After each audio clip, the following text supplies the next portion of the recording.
As if the excitement of potentially getting in two brilliant Premier League experienced, creative, forward-thinking players wasn't enough. Spurs are now being linked with one of the best Spanish playmakers of this generation. Surely too good to be true, right? All reports are that Spurs will know one way or the other whether their pursuit of Eberechi Eze will bear fruit over the next few hours. Meanwhile, the fallout from the heartbreaking Super Cup final defeat goes on. I'll bring you all the latest along with the transfer tittle-tattle on today's edition of Daily Tottenham Transfer News. Guys, thank you so much for watching and listening wherever you are. Please do press like if you're on YouTube. Do subscribe to the channel. I've got a bit of news just to go into before I get started with the transfer rumours. I will be doing watch-alongs for you for every single Spurs game this season, but they will be over on BigUp, so not on YouTube. Go into the description box below if you're on YouTube and sign up to the BigUp link. I will be doing all my watch-alongs there.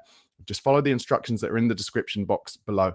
Also, before tomorrow's watch-along for the Burnley game on BigUp, the hour before, I will be doing a pre-match live show on YouTube, on this channel. So come and join me there for the kind of team news, and we'll get talking about everything we expect. And then I will be dragging you across to BigUp for the watch along. And on BigUp, it's such an amazing platform. You can join me. So I'll be doing interviews with you guys if you want to join me at halftime. And also, in the next few weeks, BigUp will be releasing an FPL game that is individual to each fixture. So you sign up, and then each fixture, you pick 11 players from the two teams, and you can win cash prizes if you win that individual FPL fixture. That's why I'm going on BigUp. I think it's going to be really amazing. We're all going to be playing FPL alongside watching our magnificent Spurs under Thomas Frank as we rifle our way up the league. Okay, guys, so make sure you join me on BigUp. Go over there and press the join community button, and it will all make sense once you're there. All right, guys, let's get started with the Tottenham transfer news, though. And of course, once again, Spurs involved in a couple of sagas, aren't we? Eberechi Eze and Cinho. As of 11 p.m. last night, Spurs have not yet reached an agreement for Eberechi Eze, but are inching closer. It was a day of more reputable reports as to Spurs just getting closer and closer to getting Eze over the line. Earlier on, it was said Tottenham have opened formal talks with Crystal Palace for Eze. The plan was to return to the table, has been 100% confirmed. This is by Fabrizio Romano, and Eze is keen on the move. Paul O'Keefe says that Spurs have now sent in their first official bid for Eberechi Eze. Mike McGrath said Palace braced for Spurs to step up their attempts to land Eze.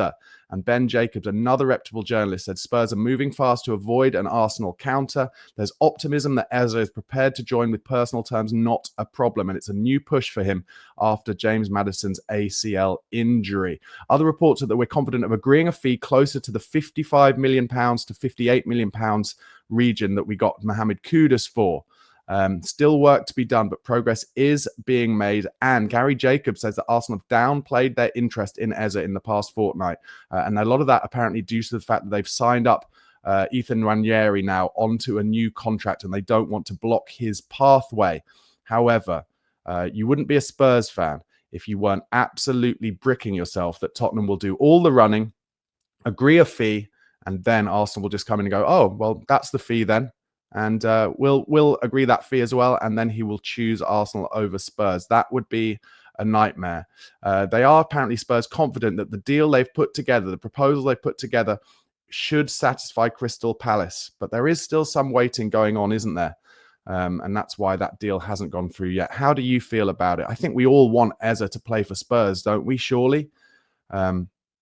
But just please, I just want to see. I mean, I was going to say I want to see that here we go from Fabrizio Romano, but even that I don't trust fully anymore after the Morgan Gibbs-White debacle. So I just want to see Eze holding up the white shirt. I want to see him introduced at the lane.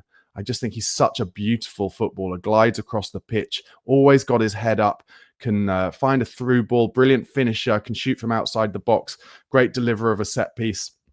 He's just got Spurs written all over him, and yeah, he would really add something to this side. Okay, the latest on the Cinho deal is that as of 11 o'clock last night, Cinho's agent heard to be flying to Europe from Brazil in an attempt to secure him the transfer that he wants, which is his move to Tottenham. The Times said yesterday, Manchester City holding out for a fee of around £67 million for Spurs for Cinho. They've already rejected a £60 million bid earlier this week. A new offer from Spurs will be formalised soon. Other reports agreeing with that, saying Spurs had a €70 million bid rejected, which is about the same, and that Tottenham have promised a new offer will soon arrive. Whilst negotiations are complex due to the high cost, all parties look upon the situation positively. So if the money is right, there is a deal to be done. And as we've reported before, Rodrigo from Real Madrid is the player that Manchester City are interested in getting in. Now, that's an interesting one as well, because he had previously been on Spurs' list, but also he is high up on Arsenal's list. And I think Arsenal are maybe holding out on going for Eberechi Eze because they think they might be able to get Rodrigo. And Spurs obviously not getting Cinho over the line yet because Man City are going for Rodrigo. So where is that kind of pile of cards going to fall? Hopefully with Spurs getting both of those players. Okay, another big report yesterday, as I mentioned in the title of this video. Spurs interested in signing Barcelona genius Dani Olmo and preparing a €70 million bid for the midfielder. Dani Olmo, apparently, according to lots of reports yesterday, up for sale because of Barcelona's financial issues. This happens every summer now, doesn't it? Barcelona not able to register players. They haven't been able to register Marcus Rashford, who they've got in on loan, because of the strict financial rules that the Spanish league have, which is you have to have proven that you can pass the profit and sustainability rules test before you're able to register players. And so Olmo this year seems to be the one who is being sacrificed, or at least talked about being sacrificed. Previously, it's been Frenkie de Jong, and he fought for his place and won. And there's been a lot of issues with Mark ter Stegen, the keeper, this summer, but he seems to have kind of won. So I would look at this one with a bit of a pinch of salt. Dani Olmo, such a good player. I don't know why Barcelona would let him go, but of course, if they did, I can absolutely see why Don Fabio Paratici would be on his iPhone headphones trying to get a deal done. More reports yesterday. Spurs are now working on a new contract for Christian Romero. It's early stages, but work has started. He has, of course, got the captain's armband, and now is the time to kind of work on that goodwill, I'd say, and get him signed up to a big contract. And if he wants, if he wants to move to La Liga at some point, and that is something he feels very serious about, then put in a huge release clause, £125 million, something like that, and say, if you're that good, Christian, and if you drag us to something that means that you're worth that much and someone's willing to pay it, then we will let you go. Alistair Gold said yesterday that Don Fabio Paratici is expected to eventually return in an official capacity at Tottenham. Doesn't know what kind of what the job spec, the job role will be for that, but Paratici is working very closely with Johan Langer at the moment. We all saw that at the Super Cup final. Jed Spence is going to be signing a new contract today. Some quotes from him over the past 24 hours. He was asked about possible transfer activity in the coming weeks. He says, I'm not sure who's been linked or who's going to come in, but I think whoever comes in will definitely add strength to the squad, and that will be a good thing for us. And he was asked about performing so well against Paris Saint-Germain's stars and whether it'll increase his confidence. And he said, yeah, they're all good players, but I wouldn't say it gives me any confidence because I'm already confident. Alistair Gold reported that, and I think he was in the mix zone at the same time as Jay Harris from the View from the Lane podcast, who also reported that on their podcast yesterday. Before the end of this, I wanted to talk a little bit about the Matthias Tell racism stuff again. And Richarlison came out with a brilliant social media post yesterday.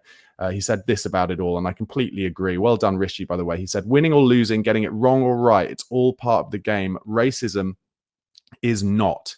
Matthias Tell is still a young lad, a great player at the beginning of his journey, and he doesn't deserve this, just like anyone else. This type of behavior has no place anywhere anymore. I hope these people, if I can even call them that, are severely punished. It's so easy to hide behind a social media profile spreading hate and this kind of speech. Something has to change. We're here with you, Matthias Tell.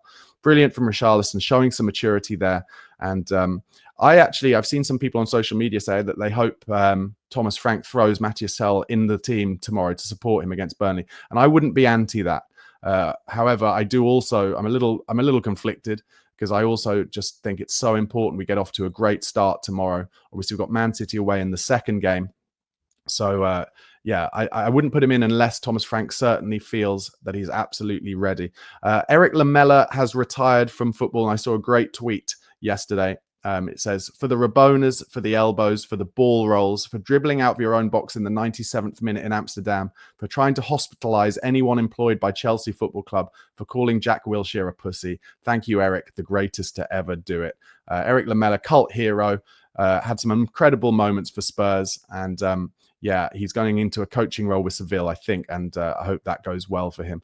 All right, guys, just before I leave you, once again, join my BigUp profile on the platform BigUp, which I will be doing live watch along for the Burnley game tomorrow and for all the Tottenham Hotspur games. I've got a really good community of you guys who love watching the Spurs games with me and while I do the watch along. So please do come and join me over on BigUp. It's at the top of my description box in the YouTube description box there. Just click on the link. Sign up. You just have to give an email. That's all it is. And then click the join community for my Spurred On podcast page. And let's all get together for the watch along tomorrow. But like I said, I will be doing a pre-match warm-up live video on this YouTube channel as well. So I'll be pushing it there. Join me for that. Get involved in the comments. And over on BigUp during the watch along during halftime, you can also send in any questions via video as well. Let's get going together for a great season with Tottenham Hotspur. Fingers crossed. All right, guys, do like this video if you haven't already. Subscribe to the channel and have a great Friday. Come on, you Spurs.